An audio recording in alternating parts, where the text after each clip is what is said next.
Hello. Um,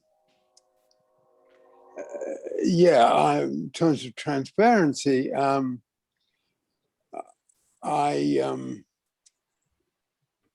took a holiday in Sicily, and which I got back from 2 weeks ago today. And then I had a lot of technical problems, so we haven't been here. And thank you very much for coming today. Last time we had this meeting,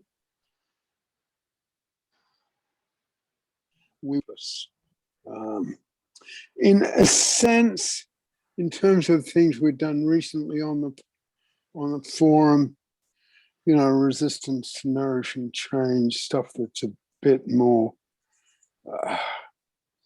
complex. And now we're with them presenting the material on purpose again on the forum. I guess we're back to basics, Pelham basics. And last time we looked at, because there are 3 levels of purpose: superficial purpose, underlying purpose, and sustaining purpose. And one of the things that the material on purpose introduces is the concept of feelings of accomplishment, because the difference between the different purposes is the way the feelings of accomplishment join up over time. And just to, revise that a little bit, the emphasis on feelings of accomplishment, and as we so often like to call them in our work when it's a bit familiar, of FOAs, is, I think, one of the most powerful tools we've got, one of the most significant contributions that David made. And at the same time, it's simple. And it is feelings of accomplishment with emphasis on the word feelings, and that we can accomplish a great deal, but we might not have feelings of accomplishment. And on the other hand, at times we can get feelings of accomplishment from things that perhaps are not that significant as accomplishments. And that distinction between feelings of accomplishment and accomplishment themselves provides us with a very powerful tool which can be applied to a whole lot of situations. I like at times, slightly wryly, to talk about David Pelham's inventions. And I feel one of his most significant inventions was feelings of accomplishment. I've been, as some of you know, I've been writing a lot. I've got a project at the moment, my current writing, which is a book that's called Me and Dave, The Portrait of an Inspiration. And what it's about is my relationship with him. And recently,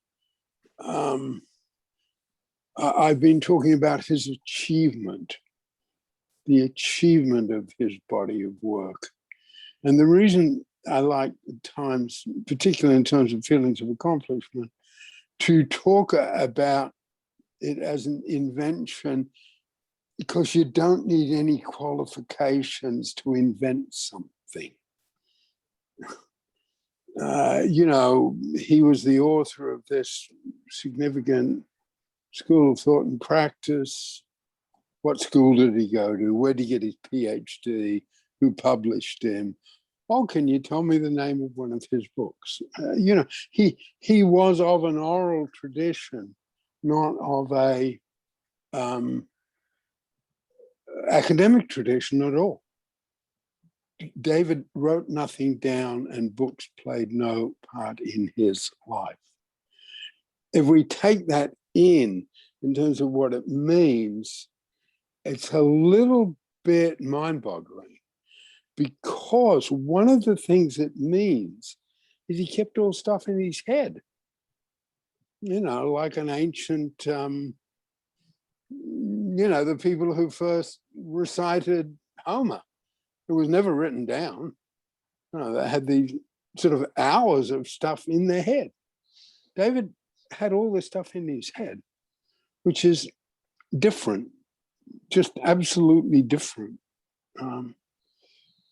And anyway, bringing it back, bring my pendulum down a wee bit.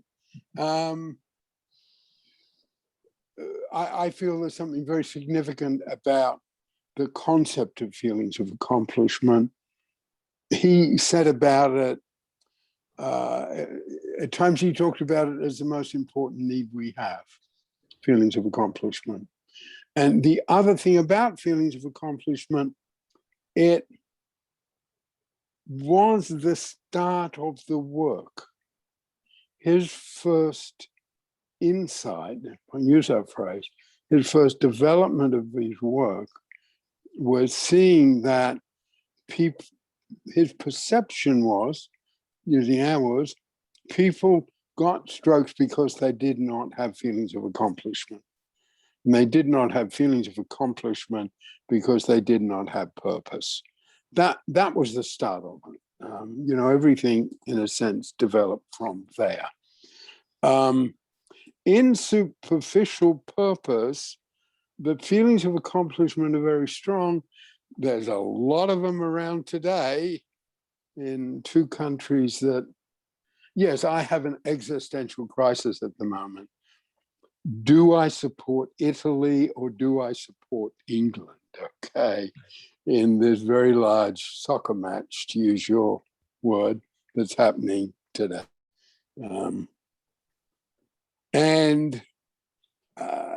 Just to go off a little bit, I can remember times in Italy when the Italians won the World Cup, and it's something we'll never forget. Me and the kids never forget it. We were up in a building, long way from the town, but you could tell how the matches were going because you heard what was happening. Okay, either silence or So there's and Wimbledon. Entertainment, sporting events provides us with a lot of very strong feelings of accomplishment that are very satisfying, very, very pleasing. But those feelings of accomplishment it's David's stuff, when you get into the grass, can handle real complexity.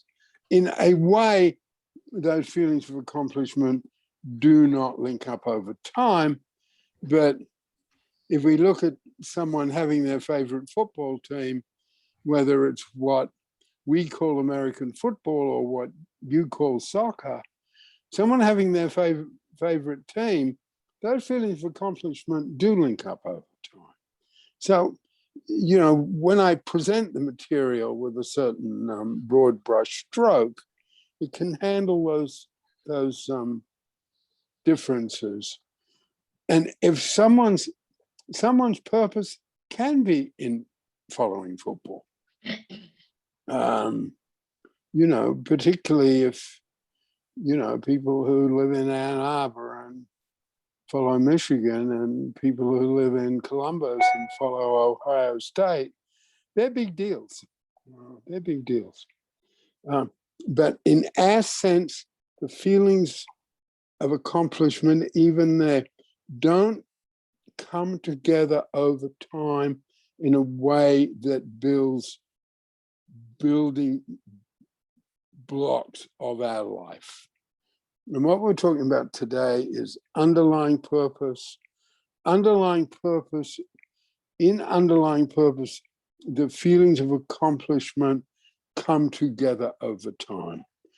Underlying purpose is family, a home, a relationship, a career, a course of study. The things in our life that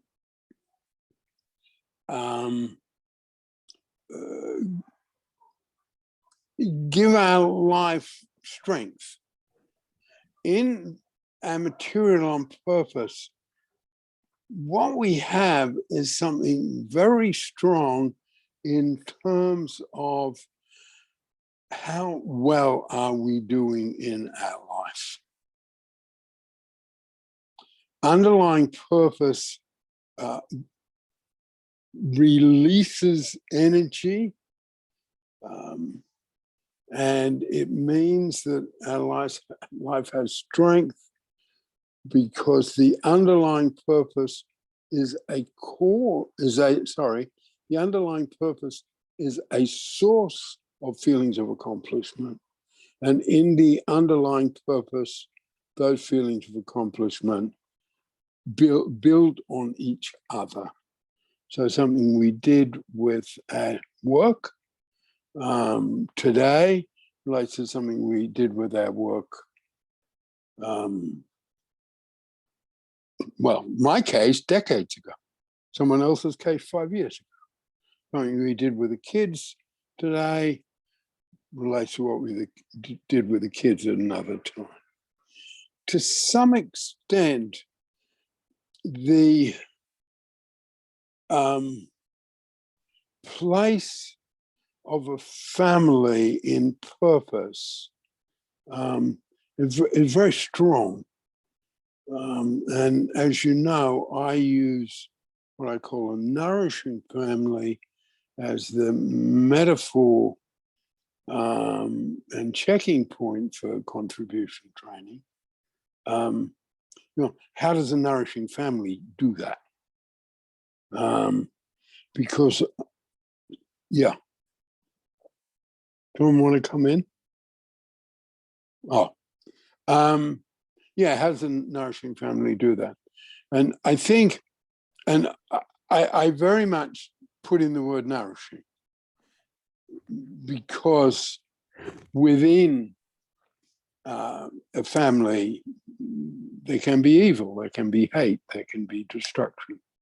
I'm not romanticizing the family in that sense, but I am sort of putting forth a point of view that perhaps a nourishing family is the best organization we've come up with yet in our very long evolution as a species, as the dominant species.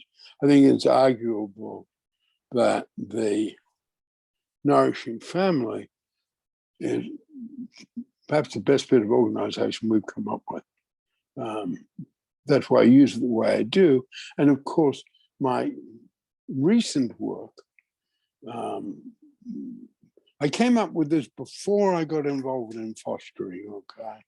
But being involved in fostering, you know, it makes that more potent for me. So underlying purpose is family, career, home, could be property, kids.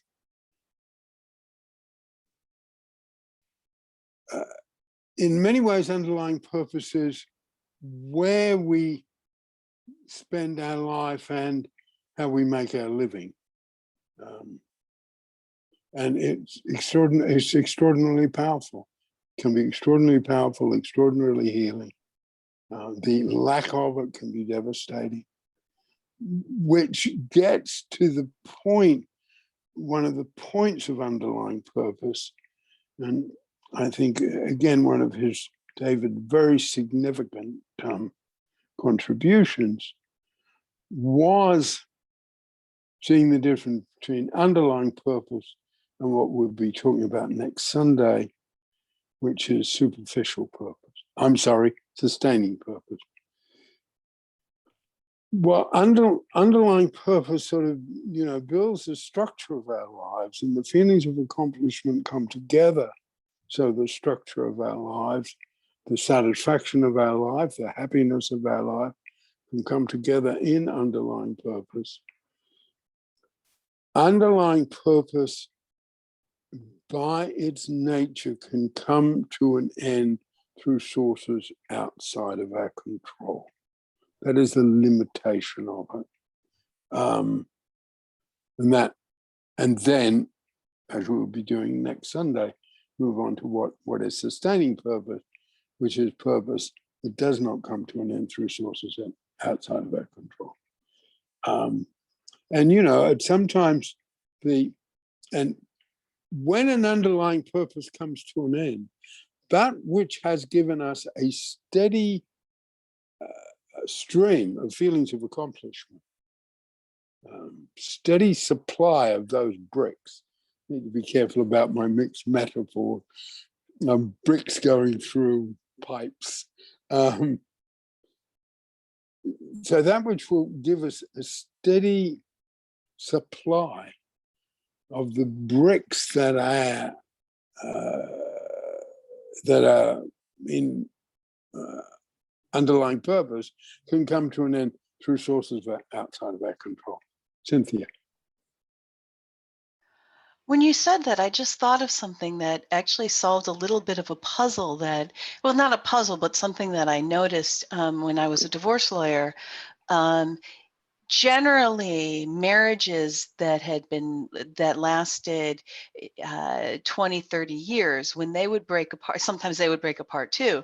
And those marriages, 9 times out of 10, the divorce happens either when one or both of them retires or when the children leave home. And, some of it I thought, well, sometimes they're staying together for the children. Sometimes I say, oh, well, now they're spending more time together. But when you're talking about the underlying purpose of the marriage is now people's underlying purpose is starting to fade away when the children leave home or when one or both of them retires. And that may be what the crisis is partially about too. Like I said, I just thought it was now they were spending time together, but maybe. Well, no, I think it's a terrific point, because I think some of it is what you're saying.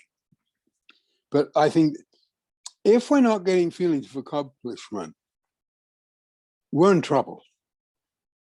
If we're not getting feelings of accomplishment, and as I've said, over the last couple of Sundays, one of the things that we say is that not having feelings of accomplishment is a source of mental illness. That is that's a very strong statement. So to talk directly to your example and then expand it a little bit, Cynthia, there have been a lot of feelings of accomplishment around the kids. The kids grow up and leave home. And then someone starts having problems. When we're not getting, this is a bit technical, but when we're not getting feelings of accomplishment, the attraction to hurt is very strong. So someone's not getting feelings of accomplishment, so they're looking around for problems. So the marriage isn't any good. Okay. Well, the marriage is not what I want it to be. The marriage is not what it was once. Now, that might be the problem. But one thing we're saying is is this person who is making that judgment and perhaps that decision, looking at whether or not they're getting feelings of accomplishment, and whether or not they're getting the feelings of accomplishment that they got 6 months ago or 6 years ago when they're in their great career, or when the children were in need of them. You know, the feelings of accomplishment a parent gets from children when they're little are totally sort of huge and steady. You know, they're there every day. When the baby's there, it's there every hour. And teenagers, and then young adults. You know, we spoke yesterday. Mum, why are you calling me today? Okay. You know, the parent is accustomed to getting those feelings of accomplishment from the child, but they naturally have to come to an end. And if you try to hold on to them, they will get even less. You know, children will move to New Zealand. There's no sort of, I am moving to New Zealand because you want too many feelings of accomplishment for me. You know, that's not the way it comes out. You know, a lot of this stuff, as you'll remember, happens on the level that we call the unconscious contribution. But that's what's happening. You know, someone's trying to hold on. Someone has a really good career, farewell party, leaves work, and that's the end of it, right? That's the end of the work. But at the farewell party, you know, drop in, we will really miss you, drop in any time. So the person drops in and someone says, oh, you forgot something? It's just there. The feelings of accomplishment are not there. And that's where David moved. And one of the things David said about that was that causes people to have strokes. So that causes people to doubt their marriage, doubt their mental health. You get another one that's classic. It's less, slightly less around now than it was once. But the kids leave home and the mother's feelings of accomplishment are cut down, and the mother gets depressed, and the husband who's depressed is a word, the mother has a low on the pendulum. The feelings of accomplishment aren't there anymore. You know, she feels blue, she feels lousy, she misses the kids. So, you know, the husband sends her to the therapist or the psychiatrist, where she gets diagnosed as being depressed and puts on medication because that's what you do with depression. And we're coming along and saying, hey, this is a problem of feelings of accomplishment. Where can this person get feelings of accomplishment? They're always there. We can always find them if we're creative enough. We can find them for someone else if we're creative enough. But in a way, on one level, from my side, my career, you know, feelings of accomplishment puts a certain pressure on the practitioner. You know, how can I help this person find feelings of accomplishment? How can I help this person find purpose? And to me, it's a bit like, you know, how can I be a good teacher of mathematics? How can I get the children interested in mathematics? It's not just sitting down and telling me your problems. And you know, this is not on our side, and it's in the film Activator 1 from the National Film Board of Canada. You know, this is not coming from the soft side of things. You know, my formative years were working with guys in prison. Their families, their life when they got out of prison. So you know, how can we have some approach that isn't just talking about their problems, particularly with people in prison, isn't just talking about their case, quote unquote. And I know you've done a lot of work around this as well, Cease. But it puts as a practitioner, I have to have a creativity to do that. It's not just sitting there and having this person tell me about their life and how bad it's been, and then I'll put them in a box. That's me being a little bit of my old radical self. But it's okay. How can we help in this particular case? How can we help this person find feelings of accomplishment? And I think one of the I want to sort of say this slowly, but I think one of the starkest examples of that, and one of the, to be honest, really good applications of this tool, you know, a mother who gives birth to a baby who doesn't survive, you know, that, and, you know, there are all the feelings of accomplishment and purpose in being mum of a newborn baby. And, you know, of course, it's and it's a tool. Okay, how can this person still find purpose,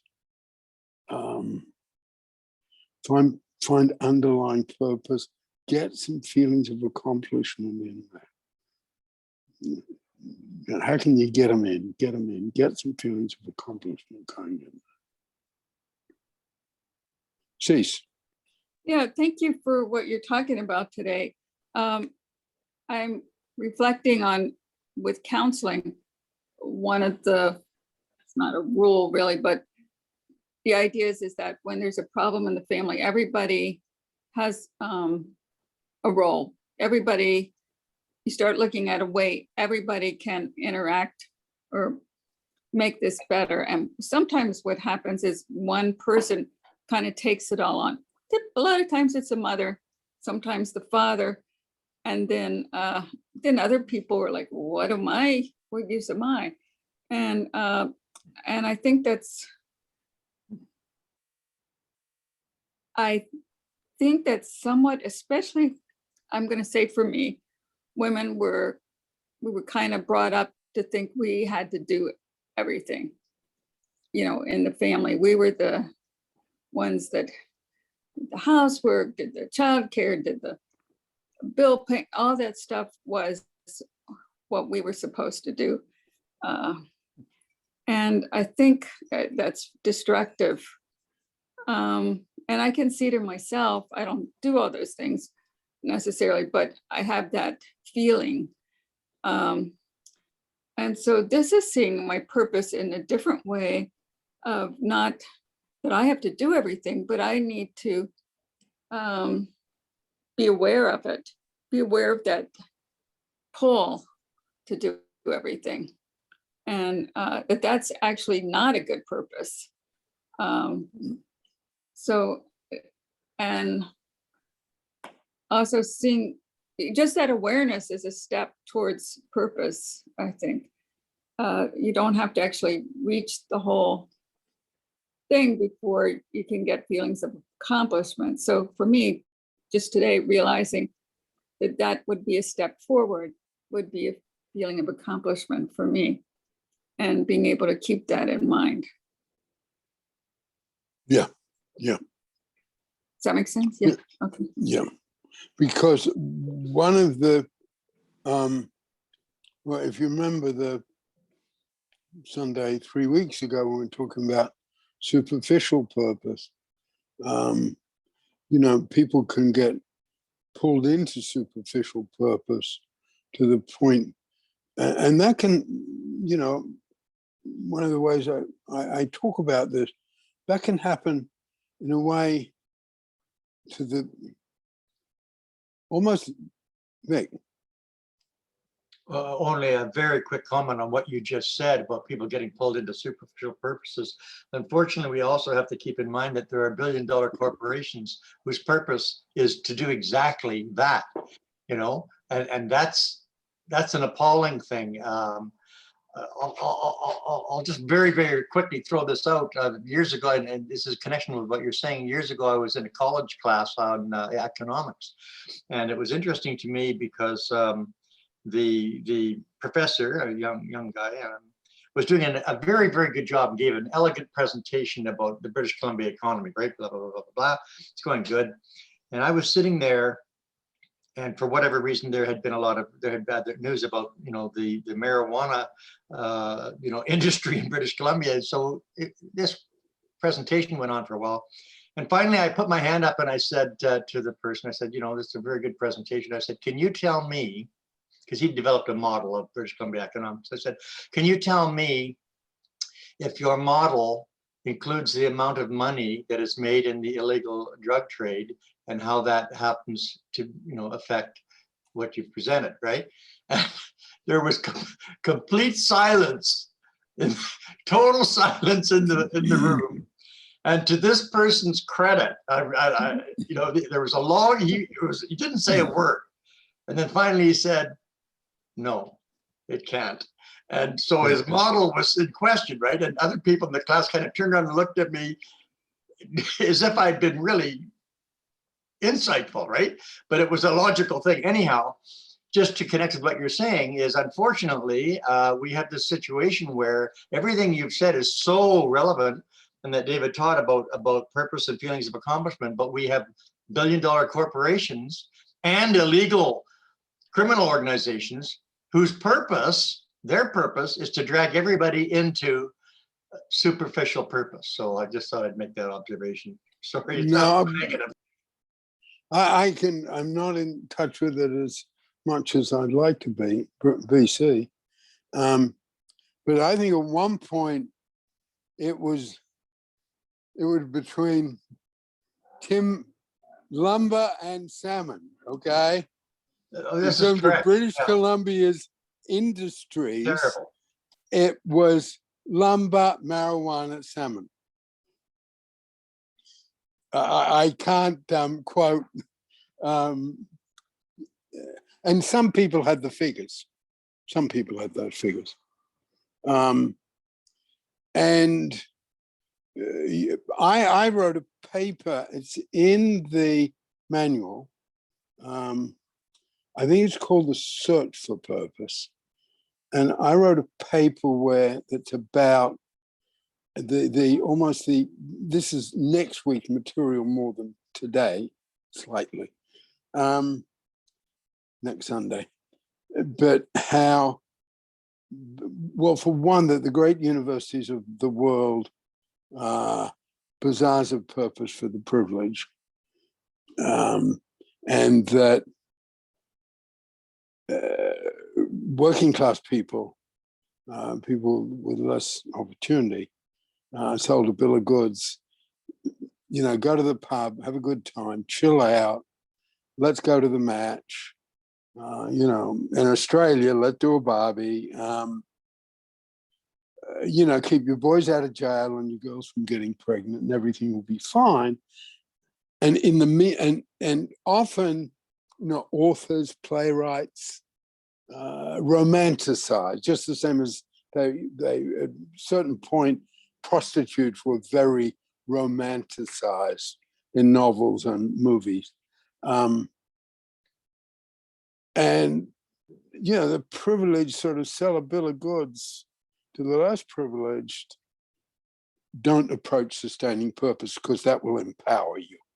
Okay. So, you know, let's keep people away from education. Yeah, well, let's keep people away from education. Let's keep people away from opportunities. And I think that's a combination, which, as you know, from, you know, when I presented sustaining purpose, I want to put the good side of sustaining purpose, which is it's some sustaining purpose is really close to true rest, very, very similar to true rest. And that's good. You know, that can really balance some of us who. Superficial purpose. You Again? kept saying sustaining purpose. Oh, sorry, I do mix them up, don't I? Sorry about that. Yeah, superficial purpose, the good side of superficial purpose. Thanks, Mary. Is close to true rest. And some of it can be really close to true rest.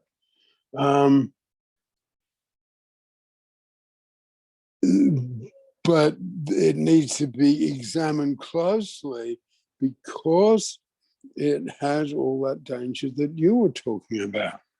When we get into sustaining purpose next Sunday, and probably the two together the Sunday after that,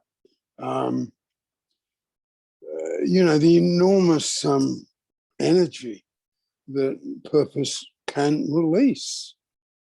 And that happens on a number of levels. You know, the teenage girl who's in care and, you know, not doing well, doesn't have opportunities, not getting feelings of accomplishment. One of the real applications of feelings of accomplishment is how kids get into trouble and how teenagers get into trouble because they're not getting feelings of accomplishment. We don't get feelings of, you know, the person who's not getting feelings of accomplishment at work will imagine that her husband, who's put on 20 pounds or 30 pounds, is not appealing to her anymore and go out and have an affair when what was going on, there were no feelings of accomplishment there. It's a very different take on things when we really get into this tool. You know, the marriage wasn't in trouble. What was in trouble was this person is not getting any feelings of accomplishment. When we're not getting feelings of accomplishment, you know, we go bad or sad. And that happens to teenagers. That happens to, you know, men and women in midlife crisis. And of course, you know, one of the things David started saying was not getting feelings of accomplishment causes physical illness. I mean, that's essentially what his starting point was. And that starting point is still there. This is me on my soapbox, I'll claim that. You know, that contribution is still there in this very large building, I understand, at the University of British Columbia for rehabilitative medicine, which essentially started with his ideas. And his name's forgotten. And this large building is called the Farney School of Rehabilitative Medicine, and it's world famous. I'll try and step off my soapbox. But coming back to the material, you know, he had it. And then, you know, he had the power of, which we're looking at today, the power of underlying purpose. You know, how people can build their lives. They can go after feelings of accomplishment. They can go after careers, family, home, property, qualifications for some people. And then he saw almost a limitation of his own work and said, okay, that's not quite enough. You've got to look at the limitation of underlying purpose as well as its power.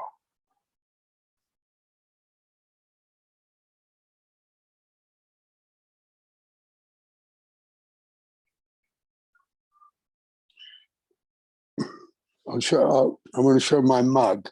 I hope it comes through. Okay. Do you want to come in, Nan? At all? No, just that, it's good that I joined today because I've been challenged with understanding kind of my incredible low, which isn't even a sad low, it's just a low energy low. And I do think it's because I'm still discovering what my purpose is now after having had it kind of defined. And I was thinking as you were talking, even though I didn't really relish this, but I used to get called by the media all the time. And every time that happened, I felt a feeling of accomplishment. So, those kinds of ongoing feelings aren't as present in my life now as they used to be. So that's a much less pathological view of what's probably a natural low while I find my way through this new section of my life, having left a 40-year career. No, I think it. I think it is like that, and I think that there is something. Maybe sort of we're going to stay on this theme for 3 or 4 weeks, because we'll do sustaining purpose, then the two together, and then sort of bring in the pendulum, because if we've had that steady stream of feelings of accomplishment, and it comes to an end, then our pendulum, well, some people will go low, and probably, I think you could congratulate yourself because you've gone low. Some people can go high. Yeah. And for some people it's, a destructive affair or thing. It's just tremendously significant, and it connects in so many ways with the things that I'm thinking and experiencing and dealing with people. It sounds to me like one of the most crucial questions that comes up is that when feelings of accomplishment are dwindling and disappearing for, as you mentioned, the extraneous reasons, then the crucial question that comes up is whether a parent's helping a child or it's a therapist helping someone or whatever, is how can you discover how to generate new and lasting feelings of accomplishment? And the first thing is, if a person doesn't have the conceptual framework, they're not likely to get there. And then they're going to be vulnerable to the billion-dollar corporations and all the SHIT. Sorry. This is pretty strong for me, all these things that I've been experiencing. And so the question is, how do you help someone? First there has to be some teaching, some conceptual, which obviously David did. Peter, you've carried on in such a magnificent way. People have to have these concepts. But even with the concepts, then the next practical question is, how does a person either evolve or advance to, and as Nan was saying, to their next development, which is going to be into sustaining purpose? And I don't know the full answer to that. One of the things that comes to my mind is this guy, Richard Nelson Bowles, who I talked about briefly once before, wrote that book many years ago, What Color is Your Parachute, about job finding and everything else. And it was re-released every year, right? I had the privilege of communicating with him on one occasion. And he made this big deal about transferable skills. When you're changing career, you're changing jobs, people get a sense of loss, and it's kind of related to what we're talking about. And what's important is to look at your experience and say, well, what is the atomic, he actually, I think, uses the atoms of your experience are, you get right down to it, it's skills. What is the skill that you developed? And when you can identify your skills, then you can look at transferring it. So I don't know if that helps at all, but this is really, really important. And I've said this before, and it sounds like a broken record, but this all should be taught in high school to kids. This should be taught in high school. So I don't know if that helps. Well, it's interesting you said that because, and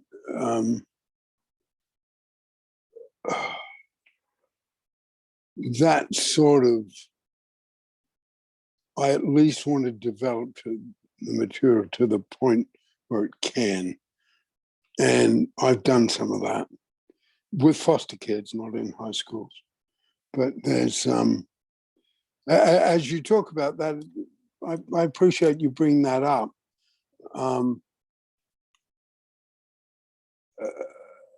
Because I don't want it to disappear. You know, I've just got to say, without me, it would have. And I can be down on myself because I haven't done better with it, you know. But parachutes an inspiration. Parachute must have been around for 50 plus years now. Yeah. And I don't think it's ever been out of print. I think you're probably right, or very nearly right. Richard Nelson Bowles was incredible in that way. Yeah, and I'd love to talk to you sometime about him because I don't know anything about him. Another time, because I've got to stick to my lesson plan, Mary. So I think what we have in this, and I think we still have to struggle with how we present it. To put it a bit rhetorically, we're not a one-trick pony. David wasn't one idea. So you pose that question, and we've got the answers to that. A couple of things, a couple of points I want to make here. We've got the answers to that. You know, the answers are in the triangle. The answers are in accepted and rejected efforts. The answers are, what are the decisions we make about our goals? And just for this, for you, you know, who've studied with this, and for which I'm, you know, hugely appreciative, you know, that takes us straight back into evaluation strata. What are the decisions I'm going to make about what are my goals in terms of the triangle? We can go there. And now we have the material, particularly what I've developed, and I guess a lot of feelings of accomplishment from me. You know, what I call the Pelham learning cards. And where in a sense, where the Pelham lift started, people can grasp these fairly quickly. We can do it so people can grasp it fairly quickly. We have that now with the learning cards. So feelings of accomplishment, and there's a learning card around that I'll dig out for next Sunday. You can visually see, you know, the little squares of feelings of accomplishment. In superficial purpose, they're scattered, they're not linked up. In underlying purpose, they're coming together like a wall, like a structure, but it's finite. In superficial purpose, they're sort of growing like a tree. Right. So that connects. That connects. Say again. So that I'm sorry. I'm lost. Sorry, I just got a bit lost there. I'll just throw this out. I'm sorry. I'll shut up. Yeah. Oh, I missed the words up again. Oh dear. Oh, okay, that's what it is. So I was just going to say this connects with what David's saying, and I remember being in a unit. I remember him saying this. He said, "The positive reproduces itself, the negative destroys itself." Yeah. So that's all I wanted to say. You know. Cynthia. Yeah, this is really good. And actually, as an astrologer, this is really, really helpful stuff because, and it's also kind of sometimes a frustration that has been astrologers have had for millennia, because, you know, when you're dealing with, when you're dealing with some deep philosophical issues, but 90% of what people want to come to you for is their career, their their marriage, their relationship, you know, money, and health, and it can, you know, and I think that there's a sort of sense that you want to be dealing with sustaining purpose, and you spend all your time on either underlying or sustaining. And there's also a sense, I think, and this comes to something that I ended up making a decision. It wasn't the decision I wanted to make, but at least there was a part of me that made this decision, and so I just went along with it. Um, my aunt brought me it notified me of this job offering that, you know, would actually pay as a astrological writer, that would actually pay more than I ever made as a lawyer. But you know, and I thought, well, I'm stupid, you know, I mean, it wasn't exactly, it wasn't exactly what I do, but it wasn't so far off that I felt like, you know, it was something I couldn't do. And I thought, but you know, for the life of me, I couldn't get myself to make a resume. I couldn't get myself to do it. And in fact, I started sabotaging the writing gig that I have, that I was going to use as a reference. And I, you know, I had been getting better at being on time on articles, and I couldn't even write articles for there. And you know, and I was talking to my spouse, and she said, if you want to do something, you'll do it. And you didn't. and, you know, and then you know, I felt kind of bad about it. But then when I finally made the decision that I just wasn't going to do it, then I started having energy and things became an accepted effort again. So I guess it was pretty clear I didn't want to do it.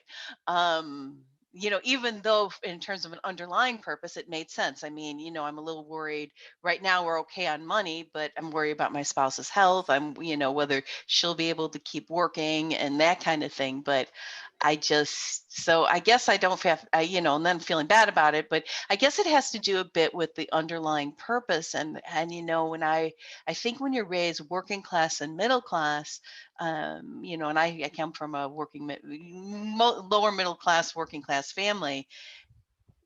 Sustaining purpose isn't even something that anybody considers. You know, if you have an interest, how are you going to make a living on it? You know, are you going to make a living? And if you can't make a living on it, it's considered not to be worthwhile. But you know, every decision I've made that hasn't worked out, becoming a teacher, becoming a lawyer, has been in large part based on solely underlying purpose. I mean, with maybe a little bit of sustaining purpose. I mean, I did like, but you know, when I've made, none of those decisions have ever worked out. So I guess eventually I'll sabotage them. I mean, it might be other things, but eventually it just becomes a sea of rejected effort, I guess, is where they go. So this is very helpful. And it's also this, I want to find a way to adapt this language, or even maybe use this language in my practice, because this would be very helpful in talking to clients. When, what am I supposed to be doing to be able to separate? Because sometimes you see in a chart where, you know, somebody's underlying purpose, how they make a living, is aligned with their purpose in life, and sometimes it isn't. You know, there are some people who, you know, need to have a day job, and you know, their sustaining purpose is you know, their art, or their, you know, or their spirituality or something like that. But they or you know, somebody was a nurse who was also a Girl Scout leader, and you know, so then you need to work around that. And some people's and you could see that in a chart, because but it'd be good. This language is really, really good and helpful. So there was a few different things, and so I'll stop there. Thank you. Yeah, no, I appreciate you saying that. And because one of the things I've been saying recently, as a material is robust and it's also precise. And there can be something quite precise about whether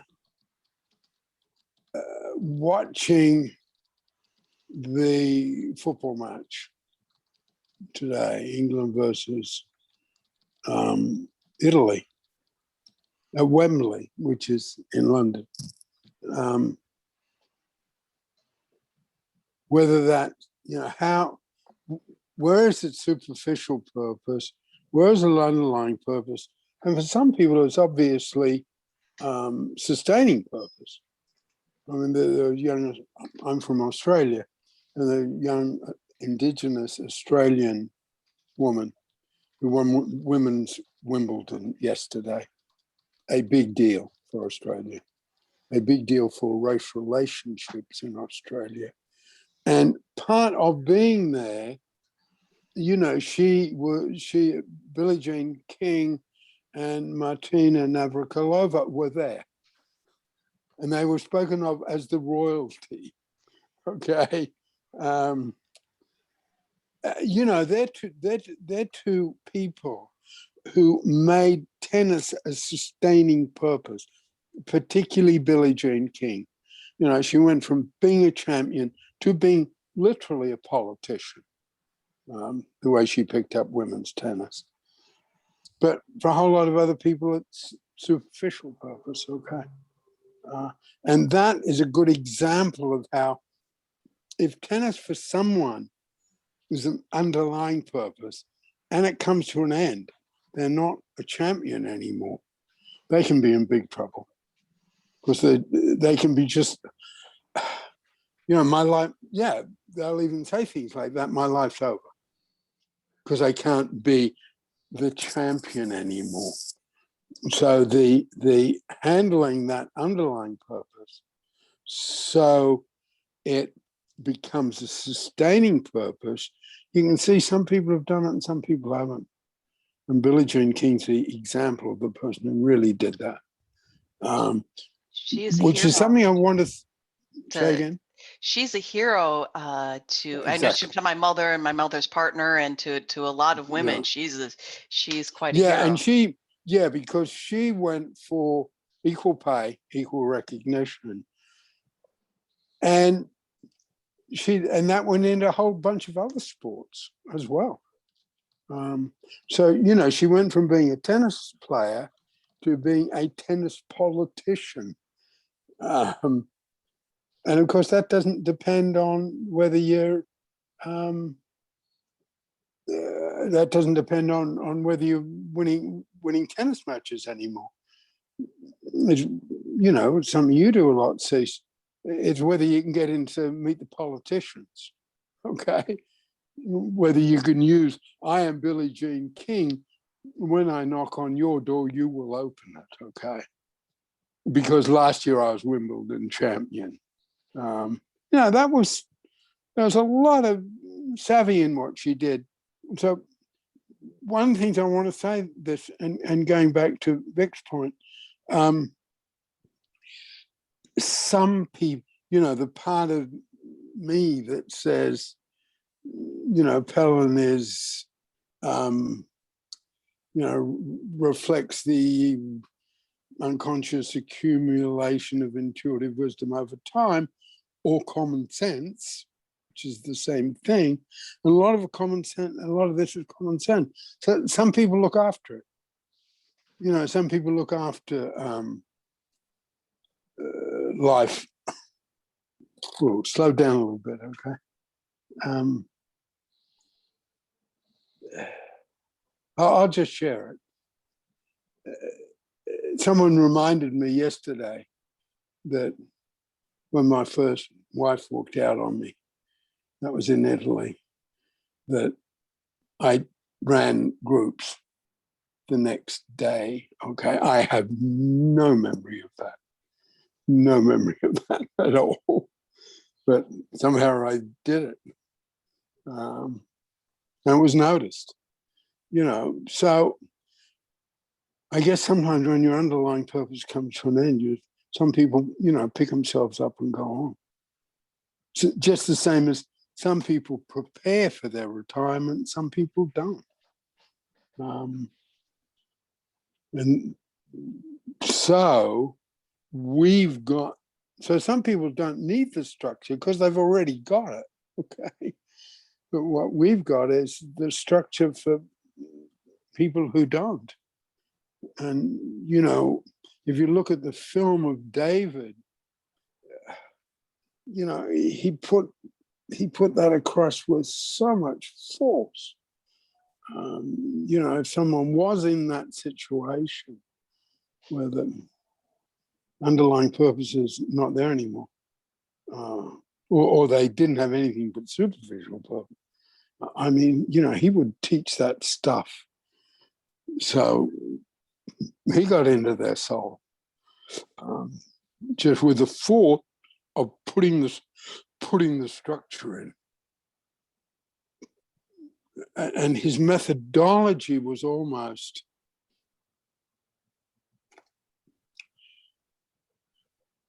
the issue is not the problem you've got. The issue is you don't understand this bit of human behavior. Now, if you actually meditate on that methodology, it's very, very subtle. And yeah, because, yes, just is.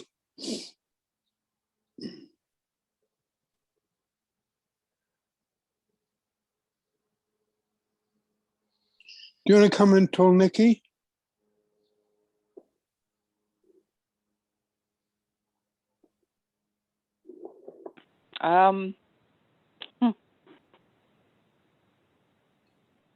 I feel well, anyway, I got a bit to say about superficial purpose and me, I think, about how, I might have said it before when we talked about it the other week, that I find that difficult. I think I'm pretty lucky about underlying purpose has never been it. You know, years since I've had a job, and I always hated them. So I never got attached to, well, no, I did. When I was in my 20s, I did have a couple of jobs where I got feelings of accomplishment from the actual work that I did in the job that I had, but I wasn't attached to the job. So, and, you know, I quite quickly in life worked out. So my thing is working on myself. So then I've always had that as my, what do you call it? The forever purpose, the number 3, the one for next week. So I get, and I forget now, I've had a worry about that sometimes, and now I'm not worried again today. Because I'm like, because that never ends, does it? Work, if you have, surely, yeah, surely if you have working on yourself as your purpose, am I right that can't end outside of your control? Can I say something? Okay. Yes, please do. I find that a complicated one, okay? Because I think you're right. It can be a sustaining purpose. I think I'm just going to try and experiment because, you know, confusing superficial and sustaining, a little bit, it's my sort of tiny little bit of dyslexia I've always had. So I think I'm going to start calling it broad or sustaining, because I think the other thing is 2 S's. So if I get in the habit of saying broad or sustaining, so I'll try that. Yeah, I think it can be a broad or sustaining purpose, just the same as someone keeping fit can be, okay? But then if someone's not careful, if it's too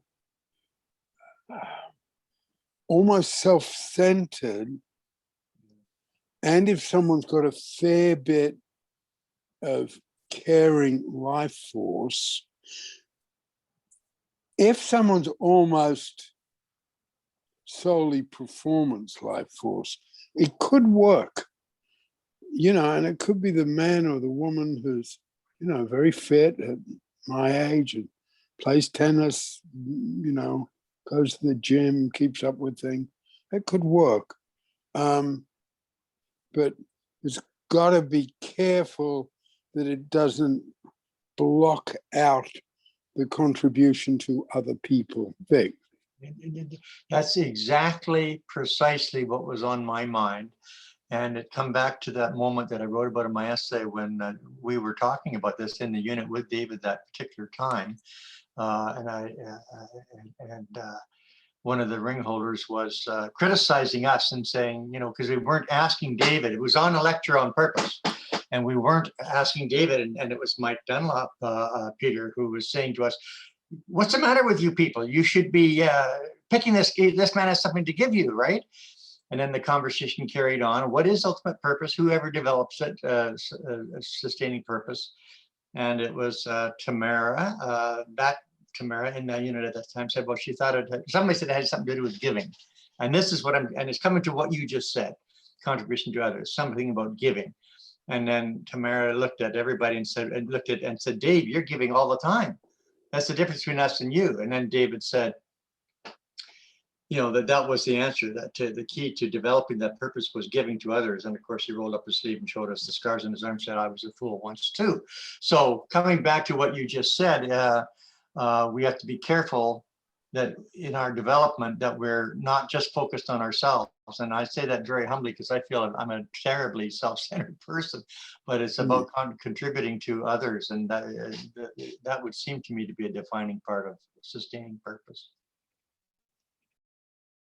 If someone, you know, the way I've developed the material, and I'm sort of terribly conscious because of the writing I'm doing, of sort of my relationship with David. And, you know, David's been gone 50 years. That's why I'm writing this stuff. But I've still got this relationship with him. There's no question. And we're going sort of back and forth. And you know, over all the time, I've had to develop the material. The individual differences are huge, okay, between people. Now, you can find some people who are completely self-centered, are into a performance life force, and that's all there is. There's hardly any caring life force. They're not conscious of contributing to other people. You know, who end up being, you know, Michelangelo and Abraham Lincoln. So, you know, the tools can handle those exceptions, I guess. And I think just often in, you know, in the mental health field, you know, there's often a lot of learning from the exceptions on the negative side. You know, destructive narcissists, people who genuinely have, you know, schizoid episodes, psychopaths. But I think we can also learn a lot from looking at the extremes on the positive side, okay? And yeah, for most of us, if we're not contributing to others and only developing ourselves, it will tend not to work. It's like someone who goes to the gym and is terribly fit, but sort of looks weird, okay? There's just something weird about it. So, you know, I think with the tools, we can always head for a balance. That's the way I see it, Colin. Do you want to comment at all, Tamara?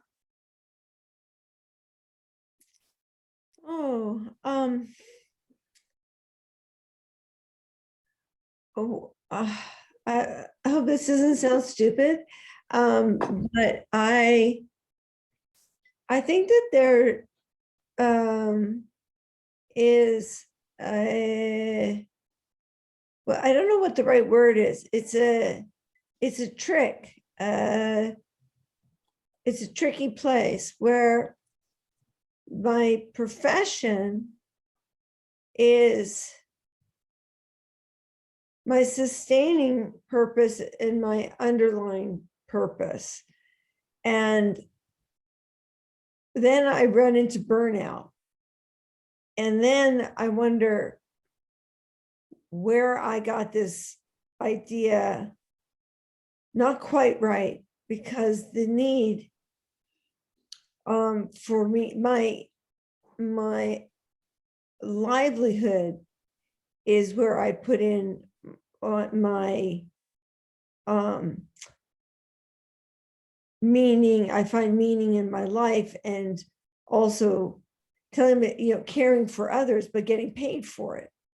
So I know that I spend a lot of time going home thinking, okay, you help people, good job.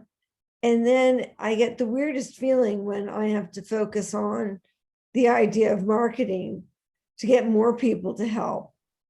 And they're like, suddenly feel like they're, what's the word, commodified, and they're human beings. And I don't feel that I am actually nourishing, I'm not getting fed.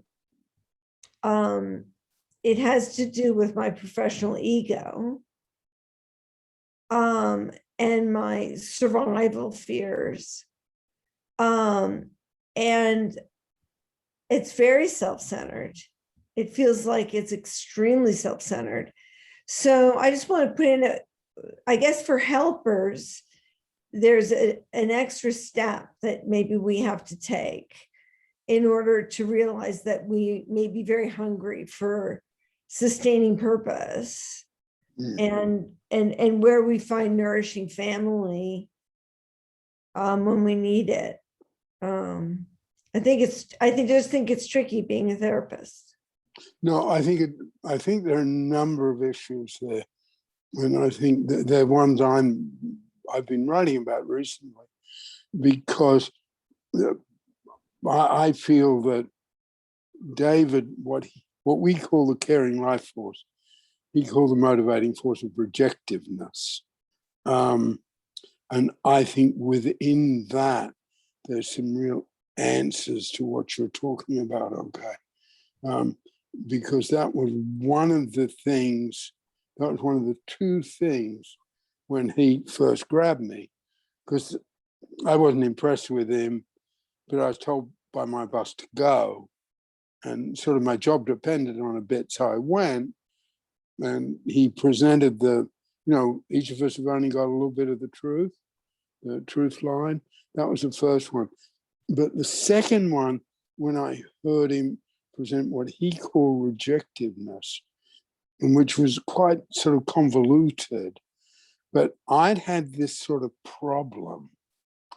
How, and I've said this here before, I think, how come senior social workers, senior psychiatrists, senior psychotherapists aren't as good as the young ones? I couldn't get my head around it. But I knew, how come I'm better than this guy? And then, lose touch with rejectiveness. You lose touch with your ability to be effective in this field. You might look good, but you want to achieve change with people. And it stunned me that he'd had that simply nailed. And I think there's something in that when we got to balance all those different forces, but we can see our vulnerability and our doubts as positives, not negatives. And of course, yeah, Cynthia. Well, I was also thinking that in terms of both class and in terms of, because when I was a lawyer and I worked at the firm, worked at the bigger firm, one of the things that if you're at a higher class and you make a lot of money, and you see this with doctors and lawyers, you can, with lawyers, good lawyers are not necessarily good business people. And in fact, a lot of times they're not. But if you make enough money, you can hire somebody to take care of the material life force stuff, and then you can concentrate on, performance, and like in family law, caring is really important. But you can focus on this. And I know with my spouse, she talks about, casework and stuff. Well, we can't really hire this person, and it's very good with the people and all this other stuff, but they're really terrible with paperwork and documentation. I'm like, well, why would you expect a good caseworker to be good at documentation? That's what you should have an office manager for. But like, particularly like with teachers, social workers, they don't, a lot of times the focus is so much on the material, on money, that they don't let people do their job and hire the people. I think one of the things that I said particularly, I said, one of the things to look at for a lawyer when I would give advice to, and referrals if I had to, is do they have a good office manager? because that makes a huge difference. Wow. Somebody to take care of all of that stuff, and then the lawyer can do the lawyer stuff.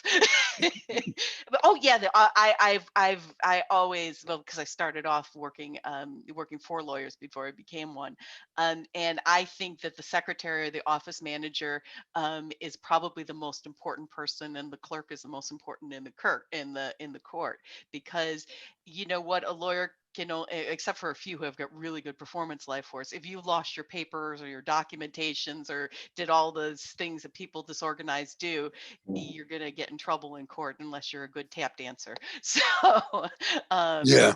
but yeah, that they're going to make sure that the lawyer calls you back. They're going to make sure, I mean, about 60-70% of the material life force stuff is going to be handled by the office manager, the secretary, the admin assistant. So maybe it's my bias, but that whole thing is like, why would you expect a caseworker to be good at documentation? That's not what you're hiring them for. Well, I guess you are if Yeah. you're looking mostly at material life force, but I don't know. That's kind of one of my soapboxes. No, I think that's true. And yeah, Mary. I just wanted to say to Tamara, this may already be obvious to you, but that's one of the things that's so difficult about therapists who don't usually have an office manager. It's like the Yeah. caring life force feels guilty about Yes. what you call commodifying. Mm. But it's like, if when you're struggling through the exams and getting your license, and Peter would say to me, it's just the material life force. Material life force is so much matter of fact. And so if you allow yourself to kind of mark out a section of this is material life force responsibility, you can keep away the caring life force worry about it. Mm. I don't know if you already thought of that, but anyway, that each to its own life force when you have to do everything yourself. Given the sort of different questions that have come up today, I think what I'd like to do with our times together is run sort of purpose through as a central theme, even for a few weeks, Mary, I think, and then bring in the other tools as they relate to purpose. Because what you were just saying then, is very much the interlocking circles. The yellow, green, red, purpose, caring, material, and seeing how those work, because my claim is the tools are robust and they're precise. And I think there's a precision when we need to go into the material life force and leave the caring life force behind. And when I talk about, Michelangelo as being almost pure performance life force,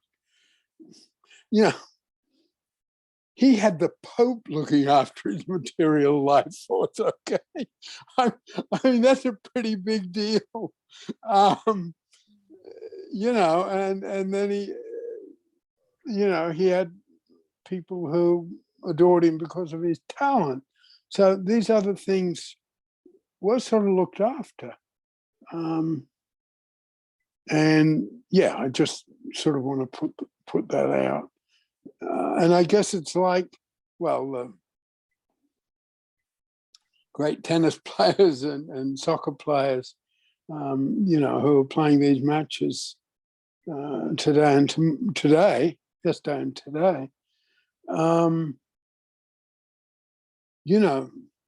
they've got managers, agents, they've got someone looking after all that. They even talk about their team. These days they talk about their team. My team pulled me through. So, I can just have my pure performance life force and go out and win Wimbledon. And I guess we've got to, in our field, your points tomorrow, we've got to find a way. Okay, how do I adjust to all this? But I think with his concept that we now call the caring life force, there's a lot of answers in that, because I can't remember the context, and I think he said it a couple of times, I probably went to him with doubts, you know. And he said, well, in this field of work, if at times you don't feel like a charlatan, you should go out and sell real estate. You're in the wrong field. You know, so, you know, I mean, I think Dave was as good with one-liners as Bob Dylan. But, you know, at other times in my writing, I call about the divine doubts that are in the caring life force. And while, you know, here in this session, I've talked about Abraham Lincoln and Michelangelo, they had a very clear sliver of caring life force, and they had, and I'm almost using this word, they used that to have their doubts, which were very deep. And within that, I mean, you know, the perception of them is it didn't matter how great they were, they never lost their humanity. And I think that phrase, someone who never lost their humanity, is about someone often who's got a whole lot of performance life force, but a very clear and defining sliver of caring life force. They don't lose it. Okay, well, we have to end there for tonight. Thank you so much for coming. I like to do the geographic ending because, to be quite frank, it sort of grounds me in a little bit of safety because I can get into it, but I almost feel we're in the room together, but we're not in the room together.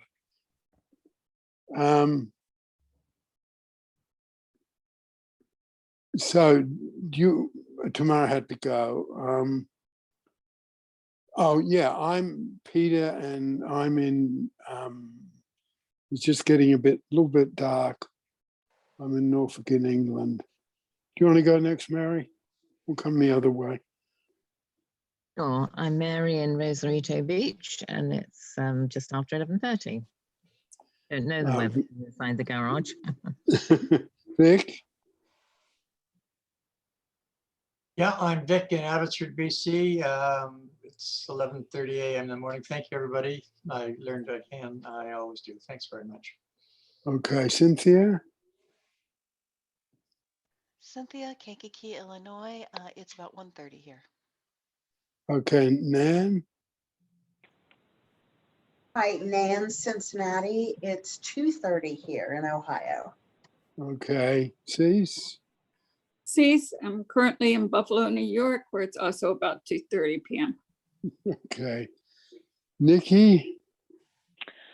I'm Nikki, I'm in Wimbledon. So it's about 7:30. It's a very strange feeling because it's so highly specific. I was in the park earlier where they had the tennis on a big screen that people that, you know, near like 20 minutes walk. Like a cheap way of doing it, I guess. And then it's going to be the football crazy people are going to be pelting around the streets from, I guess, 9:30, I guess. And then that all ends whether we win or lose. That kind of... Okay. So that's where, anyway, sorry, just let me just say, it's really nice to be back with everybody, but I'm not going to be here for a couple of weeks now because I'm going on a little road trip down to southwest England and get out of lockdown feeling properly, hopefully. Okay. Well, thank you, everyone, and I'll see you on Wednesday. And bring examples of underlying purpose on Wednesday. Okay, bye-bye. Bye. Thank you.